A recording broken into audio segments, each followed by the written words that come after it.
What's going on, guys? Welcome back to another episode of Dieting from the Inside Out. If you're new here, welcome to the show. My name is Jared Hamilton, and I'm really pumped that you're here.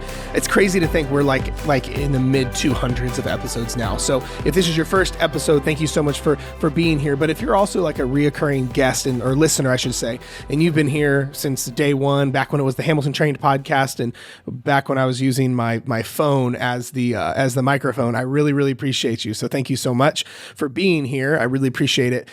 Today I've got a really cool episode for you. I've got another amazing guest who's a good and dear friend of mine. And guys, I've been really enjoying doing more guest shows lately. I know a lot of you guys, I polled on Instagram. If you're not following me there, be sure and do that. But I've told you guys to ask what kind of episodes you prefer. What like duration do you prefer? What, do you prefer whether it's just me doing the episode by myself? Do you like it when I bring in guests? And you, by a landslide, you guys preferred guest episodes. So nonetheless, that's what I'm giving you. So I really hope you appreciate this and that you get a lot of value from it. But before we get into today's episode, massive thank you from the sponsors of the show. Sponsor number one is Flex Pro meals. If you guys are not utilizing them at all, and you go through this weight loss journey and you're getting frustrated because, you don't have time to make your food, or you're always spending time and extra money in drive-thrus, like the whole 9 yards, you really might consider using Flex Pro, because it's one of those things where I love having my fridge stocked full of them. Now, I don't use them every day by any means, but just being honest with you, just because I still like to make all my own food. But for those times where you would like go to a drive-thru, for those times where you're just not feeling like going to the, cooking that night, or those times where you're just like, fuck, I don't want to eat my chicken, rice, and broccoli again. I'm telling you, it's great having them on deck, because it's always good. We all know on our journeys, like with whatever goals you have, to have like what I call grab and go food that's really in line for your goals. So Flex Pro is no different. It works out really well having them on deck, where that way you're not having to go spend an extra $10 a meal in a drive-thru. It helps where you're not, not always trying to scramble, trying to figure out the macros on fucking Wendy's or whatever the case is, because at the end of the day, it just makes it really hard if you're like a mom or a dad where you're always on the go and your lifestyle is unpredictable and all that stuff. It just makes so much sense to have Flex Pro in your pocket, in your fridge, just on deck for when you need it. That's what I use it for. And it's been a game changer just because it keeps me in line with my goals. It's made by a chef and it tastes fucking dope. So, and then it's in line from all the numbers. So definitely check them out. But I also want to save you some money because you're listening to the show. They're giving you an extra 20% off of your total, which is pretty cool. So just use my code Hamilton Trained at checkout. I'll leave the link in the description, or I think it's on the screen somewhere, but go to flexpromeals.com and then you'll be good on that front. Then the other big thank you to our other sponsor of the show is First Form. Actually, I think my mic is in the way on the video. Is First Form. I'm actually wearing their Halloween shirt because tomorrow's Halloween from the time of recording this. But nonetheless, it's one of those things where supplements are a big deal, guys. They're not everything, but they absolutely have their time and their place. I'm not like a big supplement beat off where it's like they're everything. I know there's coaching programs and diets that they're in. The whole program is centered around you have to take $500 a month worth in supplements, and that's just not my cup of tea. But they also have their time and their place, though. Whether it's something like protein powder because you need extra recovery, or you're just not getting your numbers in from real food, or whether you don't eat enough fish and you need some omegas, or if you are really shitty at eating enough fruits and vegetables, so you need a multivitamin or a green supplement, something like that. So the thing with First Form is that your money's going where it matters in terms of what you're spending your money on. A lot of times supplement companies can be really shady, and just because you can get a good deal on Amazon or buy it from Walmart or whatever, like a lot of these are made in some dude's basement, if we're being honest. So I just want to make sure you are getting the quality that you need from the money that you're spending. So that's why I use First Form. I love it. It's great. But I also want to save you money there as well. So if you go to the link in the description, I have a free shipping link for you, and then you'll be good to go. But otherwise, let's get into today's episode. Now, today I'm interviewing my friend Stephanie. Now, I'm actually going to play something for you. This is kind of funny, I think. Stephanie, I actually just shot Stephanie a message. I'm like, hey, I'm afraid I'm going to butcher how to pronounce your last name, because it's because I looked at it because I thought it was Fusnik, I think it's Fusnik, but I'm like, hey, how do you pronounce your last name? And this is what she said. Fusnik. There you go. Kind of awkward, kind of funny. I got a kick out of it. So I have interviewed in today's episode my friend Stephanie Fusnik.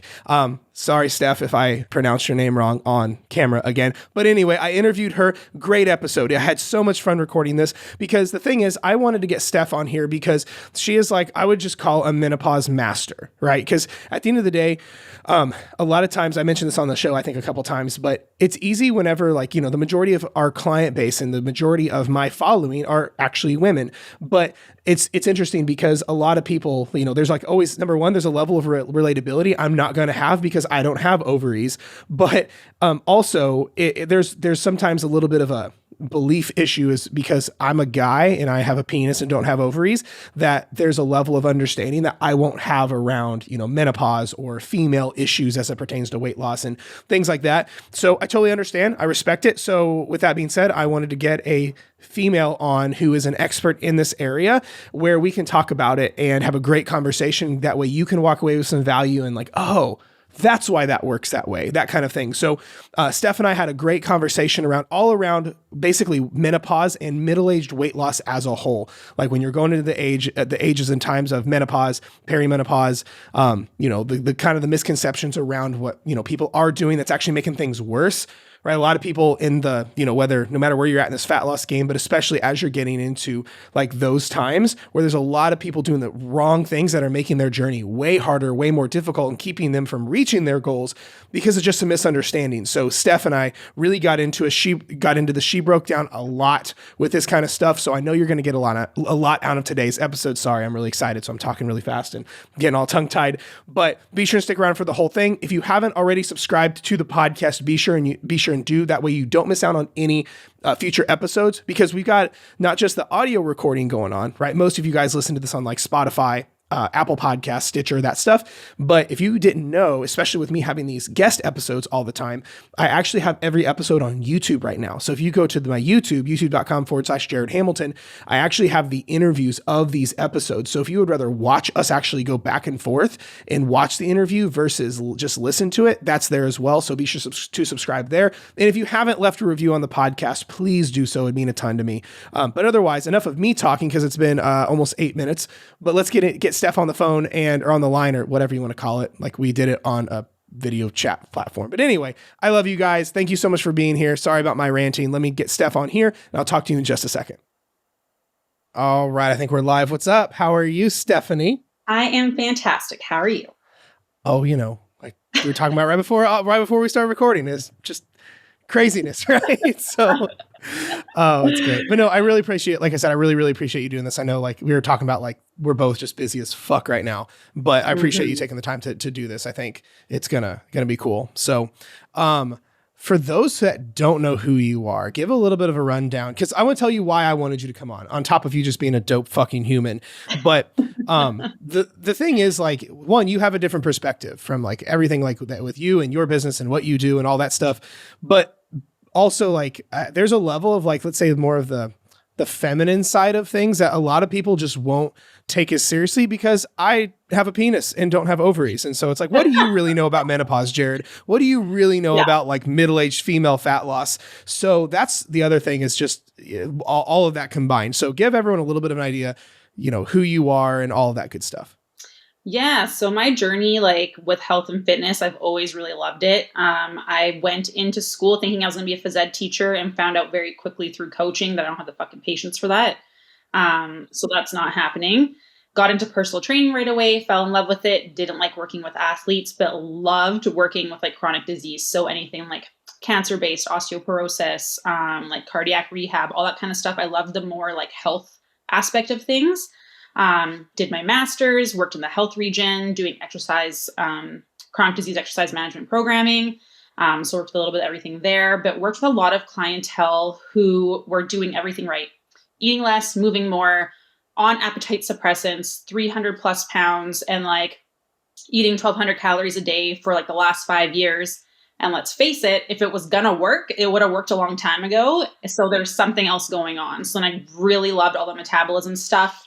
And then at that point, I started like doing more research and getting all my other nutrition coaching stuff.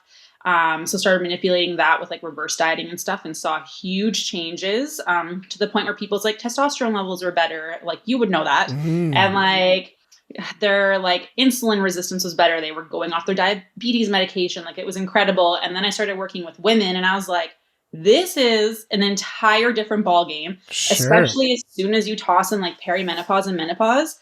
Like there are so many things that are going to influence that balance and like your ability to lose weight, and the whole eat less, move more will actually make people gain weight a lot of the times. And that's where people are like, man, I feel like I did absolutely nothing. And then boom, it's like, my eating habits didn't change, my activity didn't change, and all of a sudden I'm gaining all this weight. But there is change, and it's your hormones, and the way your body can deal with that is a lot different compared to what you were doing prior. Yeah, no, I love that. Cause like we all know like the surface level fat loss is eat less, move more, but like there's so much more to it than that. Like that's like the toddler version.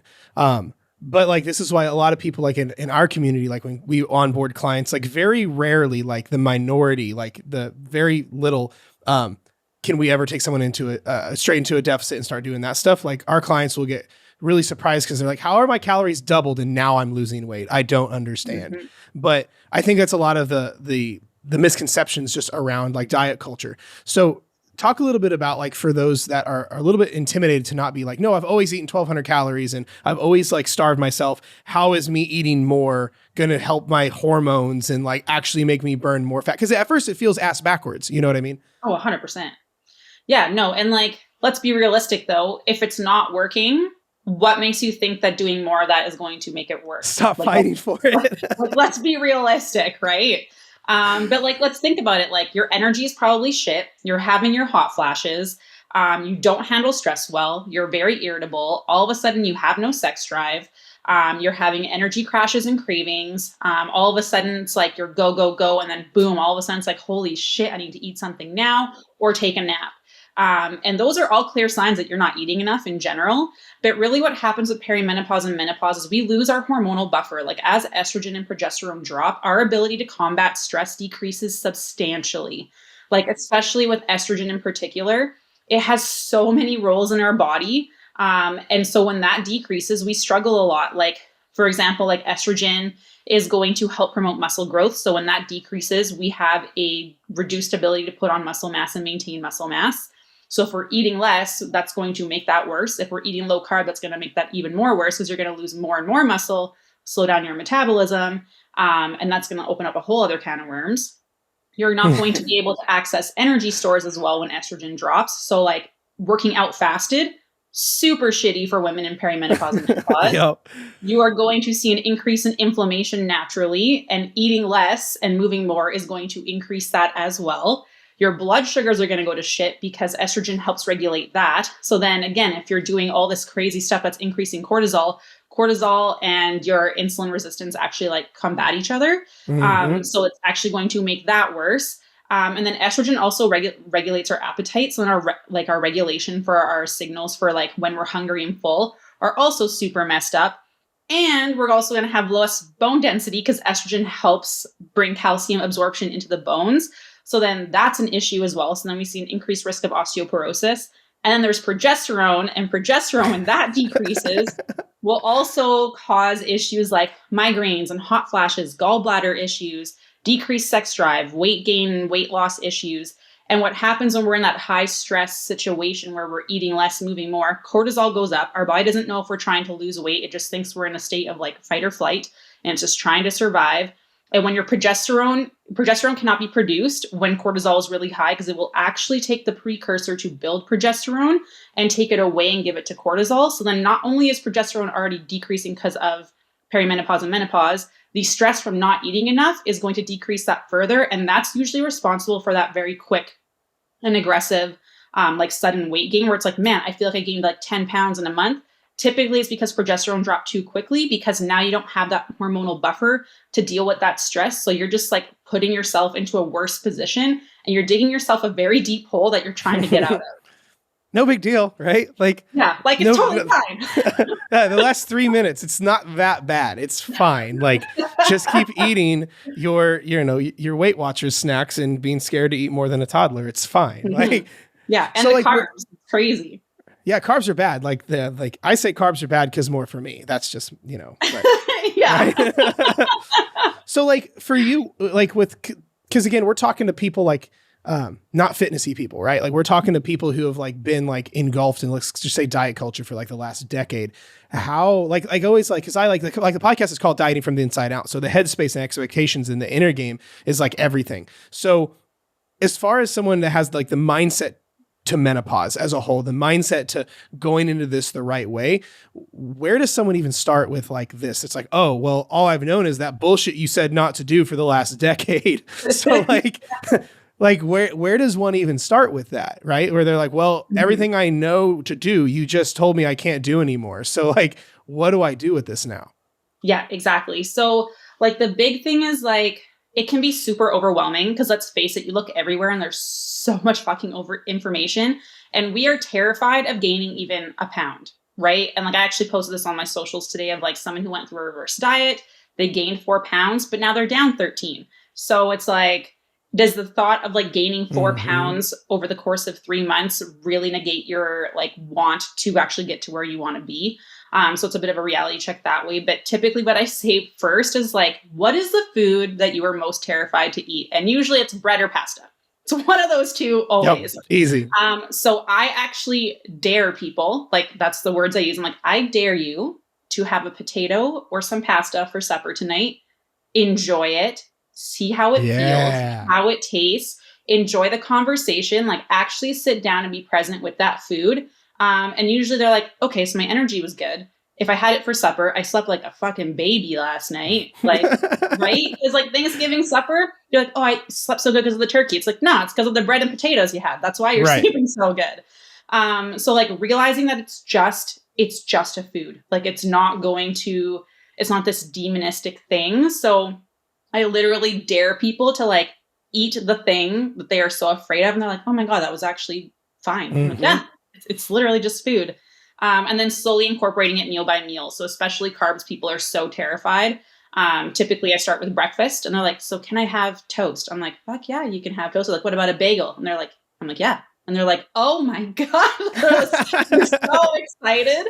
But they're like, man, I would feel great during the day. I'm like, yeah, because you're getting what you need. And usually gut health improves too. But usually I'll dare them and then we'll like work at adding it in one meal at a time. So it's less overwhelming. Because you will see some water retention, right? Like 1 gram of carbs is going to be 4 grams of water. So just working around that. But yeah, that's like the biggest thing is like, I dare people to eat that thing. We do the same thing. Like, cause a lot of people like that come into coaching with us is they're not just scared the food's going to store fat, but it's like, no, I have to avoid not just carbs, but like, oh, I'm not allowed to have birthday cake at my son's birthday tonight. I'm not allowed to go on date night. And we'll like make someone go get like the thing, like the candy bar, and I'll make them eat it at a candy bar every day for 30 days straight, because like now they're afraid of binge eating on it. Cause like not just like carb storing fat, but like I can't control myself around Oreos. And I'm like, I want you to go to the gas station, get a 2-pack of Oreos every single day. And then all of a sudden like, oh wow, Oreos don't suck. I actually lost a little bit of weight. And I'm like, wow, you don't say. Like, you know. Well, and like people don't realize like the psychological stress, like we worry. I always talk about donuts because I love donuts, but it's like, yeah, the stress that you put your body under after eating that donut, because like you feel so bad and you feel so guilty. And then like you're worrying about it all the time. That's going to create a greater cortisol and inflammation response than like the donut actually did just by like nutrient wise. So it's like, if you can just take a step back and just like genuinely enjoy it and be like, okay, it happened. I enjoyed it. That's freaking awesome. On to the next meal. Not a big deal. And people are like, oh yeah, you don't have to feel bad.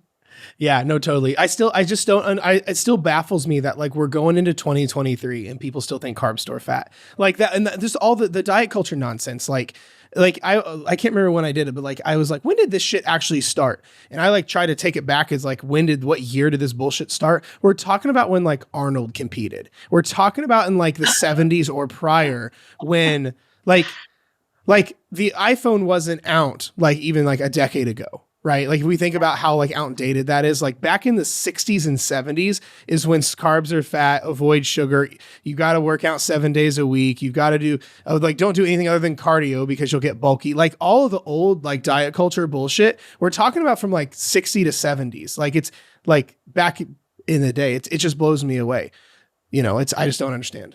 Yeah, no, it's wild. And like people don't realize all the benefits. Like We utilize bedtime snacks with everyone in our program. So like before bed, you have like a carb and a protein together, whatever that Yeah. looks like. So it can be like oatmeal or whatever. And they're like, usually within days, they're like, oh my God, my hot flashes are gone. I'm sleeping so good through the night. I'm not waking up. I'm not tired in the morning. And I'm like, yeah, because now your blood sugars aren't dipping through the night and you're not having these cortisol spikes. So you actually stay asleep. Like, it's wild.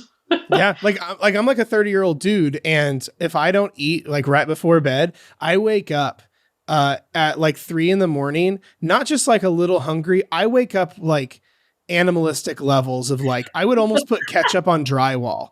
And like, that sounds pretty good. It's ridiculous. And I'm just like, it's fuck you hunger. It does. I know in my case, it doesn't help because like I'm on test. So like now my shit's even crazier. But if I don't eat like right before bed, I wake up at 3 in the morning with like, fuck you, where it's like, I feel like I should walk on all fours. It's so animalistic feeling. It's ridiculous. Well, and I still like test myself sometimes too. I'll be like, oh, I can have like a bit of chocolate or like some 5-cent candies before bed. Nah, man, I will wake up in the middle of the night and like toss and turn. Then I'm just like, oh shit, Steph, like you always got to test it out sometimes, right? You're like, fuck, I should have like some oatmeal or like some cheese and crackers. Like that's a good option instead of fucking candy or chocolate. I'm like, God damn it. Well, but like so much of this, like I just know a lot of people are listening to this right now that they're like, wait a second, this bitch is literally saying eat carbs right before bed, work out less, but then also have carbs for breakfast. Like, how am I going to, and eat more? But at the end of the day, it's like that old saying, the cave you fear to enter holds the treasure that you seek, where it's, I just don't understand why so many people are so like married to this old way that's only proven to make you suffer, Oh yeah. Well, you feel like garbage, like absolute garbage. It's wild. I'm curious, just pure curiosity. Cause like with the whole like concept of like the under eating, like 1,200 calories, like I see 250-pound women thinking that they cannot eat over 1,000 calories a day. In the actual grand scheme of this, I know there are certain people where like, yes, 1,200 calories may be appropriate, but they're probably like 4'9", 110-pound little Polly Pockets. But out of the demographics of people, how many people should actually be eating that little of like 1,000 calories, 1,100, 1,200 calories? Like, what kind of people and how many? Like, because you're also way smarter than most people. Like, you have way more credentials in this than this stuff. So for you, how many people should actually be doing that, and like what kind of people are? Oh God, like I have been working in this field for a very long time. I have yet to meet a person who needs to be eating that little. I'm thinking like a toddler would be like a decent amount if they're like quite little still, but I mean, they're growing. And then like very, very petite people that like literally do nothing, like super sedentary, but even still need to make sure they're having their carbohydrates. But I mean, like I'm talking like tiny, like I'm 5'5". I'm 145 pounds. For me to maintain my weight, I eat 2,400 calories a day. And like, I only work out twice a week. I mean, yes, I've been through some stress and stuff, so I've been eating a bit more to like make sure to like mitigate that response. But like when I tell people that, they're like, there's no fucking way. I'm like, I post my shit on Instagram every day. You will see what a monster I am. And like, it's necessary because otherwise, one, I'm a bitch. I'm super irritable. I don't sleep good. My staff doesn't love me. Like, it's very necessary. Yeah, totally. I think people are so convinced that like 1,200 calories is it, but 1,200, like 1,203 is like, oh my gosh, I'm going to store fat, where it's like, that's such the minority of people who need to eat that little. Like, I've been coaching people for like a decade, and I went through a phase where I like coached some like competitors, but even over like the last decade, I've probably put maybe 3 people at 1,200 calories. And it was like, arguably it may have been inappropriate, but like, we're talking about 4'9", 105-pound females that were like on a stage. Like, we're talking about the smallest, like teeny tiny people, not one of our average Mrs. Jones. Like, one of our coaches is like 120 pounds when she went on the stage, like just recently. And she's like 5'6". It's hilarious. I'm the shortest of all my staff. And she was like, she didn't even get that low, like, which is crazy. And people are like, oh damn, like she's really tiny. And like, what? And it's like, yeah, like you guys are Yep. seriously under eating. And Right. like, it's not going to be a quick process because like your cortisol levels are going to be so messed up. Like we need to make sure that we're balancing all that stuff so that your hormones don't go crazy, and it's going to take time. And like, if you're not having enough carbs, your thyroid's going to go to shit too. And it's no wonder that like women going through perimenopause and menopause, eating low calorie, low carbs, somehow end up with hypothyroidism, like literally 80% times more than men. Like that's freaking crazy. There's a reason for that. How much time, I know it's different for every person, but like especially like with most good coaching programs, like it's like we don't just take people right into fat loss. We've got to do either some like restorative work or some like reverse work or basically the fixing this bullshit foundation work. But how much time are like a lot of people like will go through ours and they're like 2 weeks in, they're like, all right, I'm ready. And I'm like, oh no, sweetheart, it's been 14 days. You are not ready. You know? So like from your perspective, like what kind of time, is there like a rough timeline that you like, every person's different obviously, but is there like a rough timeline that people can go, oh, are you fucking kidding me? It takes that long. You know what I mean? Like the quickest turnaround I think we've ever had is like 7 weeks for a reverse, but that's because like, that's quick. And that's because they already did part of the reverse on their own before being like, okay, I'm eating more, but I still think I'm fucking up. And we're like, sure, we'll help you. But that's because they've already put in like quite a long time. Typically, honestly, it's at least 3 months. Yeah, totally. At least, because we like to see people go for at least 4 weeks where they're hitting their calorie goal consistently, getting their veggies consistently, their water, their protein, their sleep is good, digestion is good, hormones are good, they're not having those menopausal symptoms anymore, and being consistent for those 4 weeks. Because like in a fat loss phase, it sucks. It's not a good time. Everyone's super excited to get there, and they get there and they're like, wow, this is actually awful. And we're like, yeah, because now you're eating less and your metabolism is good. So you're going to be fucking hungry all of the time. So yeah, totally. I think a lot of people, they just like, they go south because they're so impatient, right? It's like impatience just breeds bad decisions. You know what I mean? Like, So for, how do you normally handle that? Do you like just explain like, yo, this is going to take longer than you want and you're going to get over it? Or is there a different kind of avenue you go to get people like, oh shit, I guess I should slow down and quit being such a fucking psychopath around weight loss? Yeah. So we have like a stress assessment that we do with everyone that helps us figure out like how long they should actually be in the reverse for, share that with them. We also have a checklist. So it's like, until all of these fucking boxes are checked, you don't get to go into a fat loss phase. So if you want to get here, get your shit together. I'm a very blunt person. So that's how I am. My other coaches are very like, oh, it's okay. Like, we'll try and take some time. And I'm like, nah, here's your checklist. You check all these things. And they're like, no. I'm like, so are you ready? And they're like, well, no. And I'm like, okay, well, there's your answer. Like, I'm a very like to the point person.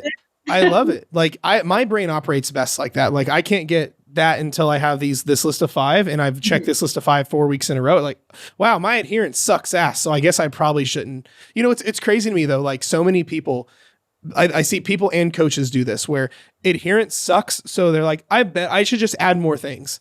And it's like that doesn't work. You know what I mean? Like, well, how many times do you see someone like in your DMs or whatever, they suck at eating their 1200 calories. So they're like, I better add cardio. It's like, or we should like scale back a little bit, you know? Yeah, well, I get lots of people who are like, hey, I started reverse dieting. I followed your advice. So I help people like figure out where they should like aim for, right? And they're like, okay, so once I get there, what do I do? I'm like, no. I'm not even going to answer that fucking question. You need to just focus on the step that lies ahead for this week, which this week is just fucking breakfast. Like, I don't want you to even think about, okay, once I'm there, how much do I decrease by? Because it doesn't even matter. You're worrying about a problem that hasn't even arisen yet. Just focus on like 1 week at a time. And like, honestly, it's harder to rein people in than to like push them forward, like that to pull them back a bit. It's so hard. Yeah. We, I had this happened several times. Cause like most people we work with, we got to instantly start with a regular reverse or a maintenance phase or some semblance of that. And I've seen more people than like I would be proud to say, like, I don't understand it, where they're so like ready to go into stage 2. They don't like, we don't do stage 2, the fat loss stuff, until like it's ready. But because of like, if you reverse diet the right way, you'll get leaner and lose weight, or at least like you may stabilize your weight, but like pant sizes drop, whatever. I had a lady, she was like, oh my gosh, I've got to go into, I think I'm ready going to a fat loss phase. I think I'm ready. Can we go into stage 2 yet? She was down like 3 or 4 pounds and like a pant size. And I'm like, you realize you're kind of here already, but you're still doing stage 1 stuff because the reverse was successful, because stress management was successful, because metabolic things were successful, because we got your binge eating stopped. Like, you lost weight, but you're so blinded by what's next that you're already achieving the outcomes you wanted. You ever see that happen? I just had this conversation with someone yesterday. They're like, oh man, like I just want to see the scale move. Like I had to go buy new pants, which was kind of annoying because I had to get smaller sizes. The scale won't move. And I'm like, can you just, like, you are eating more, you're losing fat, maintaining muscle mass or putting on muscle mass. You're getting leaner, but you're upset because the number won't change. Are you freaking kidding me? And then I had another girl go, oh, I'm getting really frustrated that I'm not seeing more improvement. And I'm like, have you looked at your photos? And she's like, I don't know. Just sometimes it's just, I'm not going as fast as I want. I'm like, okay, yes, the scale has gone up 3 pounds, but like, look at your photos. You've lost at minimum 6 inches around your waist. Are you actually complaining right now? Plus, and you're eating more. You don't even have to deprive yourself of food. Like that's how. Right. Yeah. No, I actually had a lady one time. She was not just frustrated. She was angry with me because she was eating like maybe 900 calories a day when we started, or sub 1,000. She was under 1,000 a day. And I made her very well aware that before we do anything for fat loss, it's going to take a long time and we're going to have to reverse and do the whole 9. And she's like, oh my gosh, Jared, I feel like a whale. I'm busting out my clothes. This isn't working. Your program sucks. And she's like, it's not just been the scale, but I literally feel like my clothes are going to explode. I'm a whale. I pulled up. So I'm like, let's talk. I pulled up her side-by-sides and she took her before and after pictures, like her progress pictures, in jean shorts. Jean shorts don't stretch. We all know jean shorts are not forgiving. In picture number 1, she had them like what you'd call a muffin top, like her like her belly fat hung a little bit over the edge. The second one, flat as fuck. Like, and I'm like, so where is the whale you're talking about coming from? Like, how do you, and you're eating 900 calories in this picture, 1,600 calories in this picture. And like, we're still going up. And I'm just curious.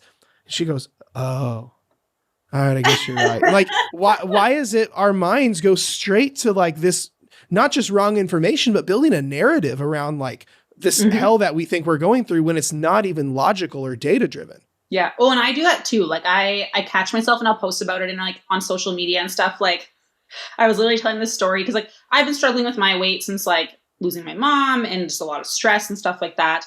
My weight has stayed the same, but like body composition, like I used to have 6-pack abs. Those don't exist anymore. And I was like, man, I'm starting to look good. Like I look fine as fuck. And then I hop on the scale and I was like, motherfucker, I'm up 2 pounds and instantly upset. And I'm like, logically, I just looked at myself in the mirror, told myself I look like a hot piece of ass. And now all of a sudden I'm not because of a number on a scale. Like we all do it like all of the time. Like, yeah, totally. It's wild. Our brain is so fucked up. Yeah. Well, and but I think the power is recognizing that drifting, like people like you and I, like coaches, we're not like superhumans. We're still just humans, but the difference is catching it, right? Like, so, I'm in the middle of like a whole bunch of shit with my own stuff. Like, I knew my hormones were also all sorts of fuck. Then I found out I had like 300 level test as a 30-year-old active male, and it should be like 1,000. So, I was treating some of the other things like sleep issues and all this other stuff, and it was staying. They were staying fucked. So that's when I decided to like go to a doctor, get on treatment. So now I have blood work coming up, but last time my test is probably around, I think like around 800 or 900 right now. So I'm like, we're feeling fucking fire, but my scale hasn't moved. Like, I had an initial like 15-pound drop. I went from like 235 down to like 220, 223. But like for the past, like, I don't know, probably like 2 months, my scale has stayed like pretty well the exact same. But the whole time I'm wearing like, I'm filling out extra large shirts. My pant sizes are getting smaller. My like things are just, I'm seeing like every time I work out, I'm like, that's a new vein. That's a new striation. So I have the data in front of me that like, hey, I'm in a good spot. I'm building muscle. I'm PRing, like I'm building muscle. Clothes are fitting better. Like, so I don't care about the scale, but it's easy at first to go, why the fuck is that not dropping? But then we look at the data You know what I mean? What's really funny is I had this moment with this one outfit I have. So last year my little sister got married, and then I just had a wedding I was at the other day, and I wore the exact same outfit. This certain dress shirt, these certain dress pants. A year ago, the dress shirt fit just fine. The pants were a little snug, little snug, but doable. I was at a wedding like 2 months ago or a month ago. The pants fit great, but I like almost ripped the shirt scratching my shoulder. I put the shirt on. I'm like, this looks like a child's shirt because like it's now filled out like with like more muscle and like things like that. But I was like, this is just fucking weird. It just flip flopped. But I think people have a tendency to forget those things that are happening. You know what I mean? Totally. And like paying attention to how you feel, like it's huge because like if you don't have the energy because you're under eating so much and like you're losing muscle mass, like how do you expect to put yourself in a better position? Like if you feel like crap and like, yeah, all those things are happening, do you really think eating less is going to like help you at all? Probably not. Like it's just taking a step back and like thinking about all those things. Like, yeah. I think a lot of people underutilize the idea of like wind stacking. Like what we're talking about is like, well, how do you feel? Well, how are our shirts fitting? Hey, I do look like a bad bitch now, even though the scale says that. Right? I think a lot of people just glance over that as a whole. Is there anything you guys do with like your clients, like with we're like really highlighting those things? Oh yeah, like because you're always gonna have people be like, I'm frustrated. This week was shitty, and then my go-to is like, shut your mouth. And tell me like 5 things that have improved since doing this. And then they're like, oh, okay. I'm like, so do you think these are all markers of improvement? Like, yeah, but the scale. I'm like, no. Do you think that your health is improving, that your metabolism is improving? They're like, well, yeah. I'm like, okay, so we are making progress. You had a bad week. It's okay. It happens. Like I've done it. We've all done it. We've all been there. So it's just like taking a logistical view of it. And we do like a ton of stuff with like creating your ideal self. So at the beginning, when people start with us, we're like, sure. Realistically, who do you want to be? Like, who do you want to be when you grow up? How do they talk? How do they look? How do they dress? What are their relationships like? What are the activities they do? Do they enjoy date night? Do they go to this? Do they go to that? And then as we're going through, we're like, okay, are we closer or further away from getting to that person? Okay, well, closer. We're like, hey, well then perfect. Like we're getting closer to that. And that's also how we stop people from like reducing their carbs when they're nervous. Cause like we'll self-sabotage, be like, I don't think this is right. Yep. And like, do you think eating salads every day now is going to get you closer to not eating salads every day now if that's something you hate? And they're like, well, probably not. I'm like, okay, so realistically, we need to change that so you're eating the way you eat, because I don't know about you, but I'm not going to eat a salad every day. I'm not. Right. That's how I am. So I'm not going to start doing that now thinking it's going to get me closer to not doing that later. Yeah, totally. I agree with that 100%. I love the idea of like thinking in terms of like your higher potential or that your future self is like, what decision does that person make? That's such a big deal. We do a lot of stuff like that with like identity work with like, well, what is your identity? Who are you? But if you don't know who you are, how can you expect not only to create an action plan, but how do you expect for someone else to fulfill you as from like help you at all if you don't even know who you are? You know what I mean? It goes back to like the dieting from the inside out stuff where it's like there's a quote by James Allen in his book, As a Man Thinketh. It says you cannot go within and then live without. It doesn't work like that. Yeah, exactly. So for you, like with people who get really overwhelmed, just because that's the majority of like the people that we talk to that are like they've been engulfed in this for like since they were like 9 when mom put them on Weight Watchers and said, don't, you're not supposed to eat very much.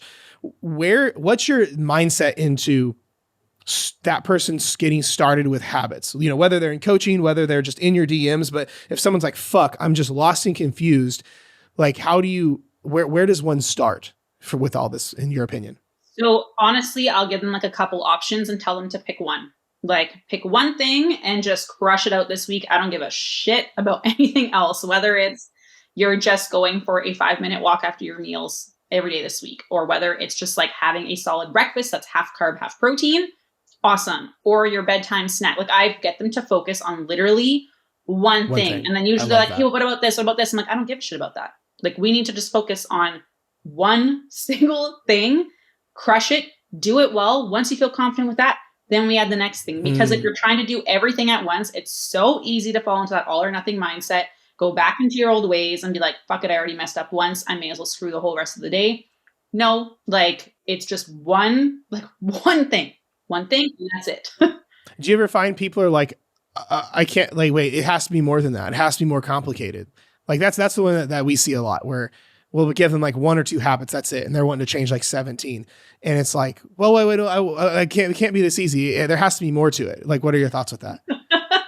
It is. It doesn't mean it's easy. Like it's simple, but it's not easy. Totally. Because like for us, we're always looking for like the quick fixes, the secret sauce or the secret supplement or whatever it is, because there's gotta be more. When really there isn't. But we have to unlearn everything, and like unlearning a habit takes more practice than creating a new one. So like you have to break the old habit, add the new one. That takes fucking time. And nutritional literacy takes time. There is so much to learn about like fiber and protein and how those things are going to affect your hormones and cortisol and stress, and how to eat in times of stress versus times that you're not, and pre and post workout meals, depending on what you're going through. Like there is so much to learn. So like just throwing that at someone is not helpful. So it's like, just try and focus on one thing at a time. And like, then you know if those things are working. Because if we're trying a bunch of shit at the same time, we don't know what's working. Maybe there's one thing that's negatively affecting something else. Like, you know, like if you're trying to, I don't know, increase your protein, but you're adding all these things that you never have, and then you start having gut health issues. A, you probably increased your protein too quickly. But B, maybe you have an intolerance to dairy or soy or pea protein or eggs, or like, you know, there's so many things. Sure. So going slow really helps us establish A, good habits so you're consistent, and B, figure out what actually fucking works for you. Because yes, there's a general outline that like typically you want to follow, but like every person is going to be different because we all have a different history. And like, it's naive to think that what works well for me is going to work well for someone else. Yeah, no, I agree with that so much. Like, I think it's interesting where it all goes back to like the only reason someone's trying to change 17 things is they're impatient. They're like, but ironically, if we objectively look at the demographic of people who struggle the most, they're trying to make progress the fastest. And if we look at the people who get like overnight progress that are like effortless fat loss, they're the people who don't give a fuck at how long it takes.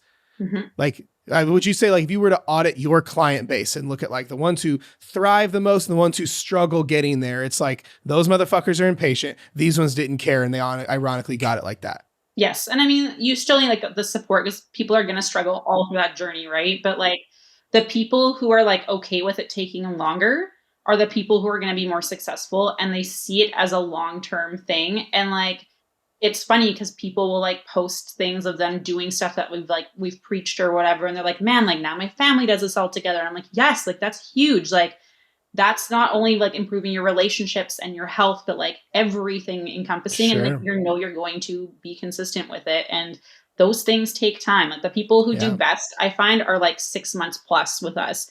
People who only commit to 3 months typically won't, because they are expecting to get to where they want to be in that 3 months. And realistically, that's not going to fucking happen, because years of yo-yo dieting, adding some hormonal changes and like life stressors. So let's face it, during perimenopause and menopause, hormones change. You become an empty nester. Sometimes you're in menopause because of like surgery, trauma, whatever it is. Then you start taking care of your parents. Change of identity because like jobs are changing and things like that. There is so much shit that happens in that timeline. Yeah. Like it's crazy to think that like it isn't going to take time to like adjust and heal and like establish what a new normal is. Because it's not the same. It's not the same. Yep. No, I agree. I agree so much with that.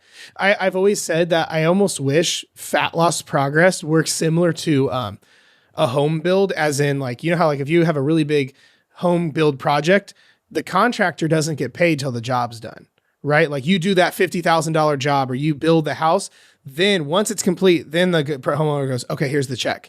But I almost wish that like fat loss progress, instead of like it was incremental, like throughout the journey, it was like once you hit a year where you've been consistent, you've been good, everything's been sustainable for a year, then you get the results like a light switch. I think everyone would chill the fuck out. You know what I mean? I feel like it would end all the problems. Yep. No, it's like, it's that just that expectation of like, I lost weight easier before, so I should be able to do it now. And it's like, okay, Susie, but you also gained it all back. So realistically, do you really want to do that? Probably fucking not. Yep. No, absolutely. Or I think people forget, like I've always been a fan of thinking on both sides of everything. Like I always say, if we're going to compare, we have to compare with context, right? Like if you're comparing to Karen at work who lost 30 pounds in 30 days, Karen also throws up after her meals. She eats 800 calories a day and hasn't been on a date night in a decade. Like, do we really want to compare with Karen? But my thing is this. So comparing on both sides, if you could get progress that fast, you would regress within like hours, right? If you could lose 10 pounds of fat overnight, in like 3 hours, you would gain back 50. Like, so we truly don't want that fast fat loss. Like it's why fat loss is slow, progress is slow, but it's why you can go on vacation for a week and you come back looking the exact same, you know? So it works on both sides of this equation. You know, but people don't think like that. So yeah, like the way, like it's the exact same momentum can go forward and backwards, right? So like it's the exact same thing. I love that. People like taking that same like approach and just going slowly, because then you can catch things if it starts to regress the wrong way, right? True. Like it's, yeah. And this, it's just a lot.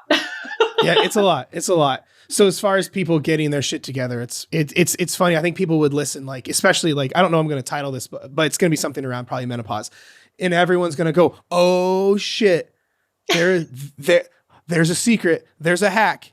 And then they're going to listen. They're going to be like, this bitch literally said, eat more, move less, eat all the shit I've been scared of, and be okay with progress being slower. But that's the game, right? Yep. Do the boring work. The concept of like simple is scalable and fancy fails. Like, but I think no one just wants that answer, but that's the truth. There's not like a menopause hack list, so to speak, or at least not the one they're looking for. No, like honestly, people are like, what do I do? I'm like, one, you chill the fuck out because cortisol levels are super high. So like you go all the time, rushing around, working out like crazy, not a good idea. 2, you need to eat your fucking food. 3, you got to eat your carbs and your protein. And like carbs, you have to eat more than 100 grams. I'm telling you that right now. People are like, what? Yes, eat more. And then like exercise appropriately. Like if you're already in a high stress state, do you think doing high intensity exercise is really going to benefit you? No, it's also going to break down muscle mass. And because estrogen is low, you're already going to be not able to recover properly and get that muscle mass to build again. So focusing on being stronger and taking your longer rest periods is like super important. And when I say rest periods, I mean, sit your ass down on a fucking bench for 2 to 3 minutes, right? And don't like pace and skip and stuff like that. And people are like, this is the longest 2 to 3 minutes of my life. I'm like, that is a clear sign that you don't know how to chill the fuck out, and it needs to happen. Yep. Well, you mean my 30 seconds between sets, I shouldn't go do sprints on the treadmill? No, absolutely not. That's nuts. I love it. I love it. This has been so good, Steph. I really, really appreciate this. And I'm hoping that like, cause this is the stuff that I preach, but what do I know? Cause I have a penis and I don't have ovaries. So, you know, but I really, really appreciate this. Where can people find you when they're like, okay, this bitch might be my cup of tea, more like a cup of coffee, but like, where can I find her and all her stuff? Yes. So my socials are my first and last name. So on Facebook, I have my Instagram and TikTok are vitality, OET.Stephanie. And then my Facebook group is Metabolism and Menopause by Vitality, Secrets for Fat Loss. And yeah, it's a really great place to be. We share all our favorite carb foods, how to chill the fuck out, exercise things. We share a lot of pictures of carbs, like a lot, and like meals and tips and how to structure stuff. And then people send me pictures of donuts all the time. It's a great place to be. I love it so much. I'll be sure to put those links in the description so that people can just click on it. Did you know back in 2019, I did a thing called the Daily Donut because donuts are my favorite food. And I was in a fat loss phase, but I got so sick of people like thinking donuts are bad. So I ate between 1 and 3 donuts every single day for 6 months and lost 30 pounds. And everyone's like, there's no way this is true. Yeah, no, I fucking love donuts. So what's your favorite donut? Oh my God. See, that's so hard. So recently I had a donut that was like a chai tea pumpkin one. That was incredible. But then there's a place. Oh, it was so good and so basic. Like I'm such a basic bitch. It's not even funny. But I also, when I was in Vancouver, I went to 49th Parallel, which is a cafe. and they have donuts there. And it was a vegan chocolate donut with like pistachio cream on top. Oh my God. I could have eaten like 17 of those. That face you just made. Oh my God. It was so good. Oh, I love it. Pure bliss. I love it. Pure See, I've my favorite donut, like as a whole, I always say the cream-filled Long John is the boobies of donuts. It's just beautiful.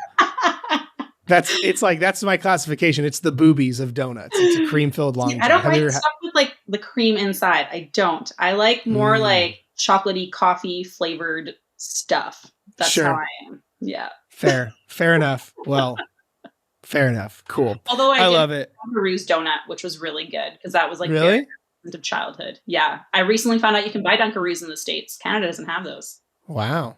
I found it in the airport and I was pretty fucking pumped. You're just like, bet. I like bought it. I like had my nuts and like jerky that I bought and water and like Dunkaroos, and the girl looked at me. I'm like, I just really need this. I love it. I'm a coach. I know what I'm doing. Fuck off, Karen. Yes, whatever. it's fine. I love it.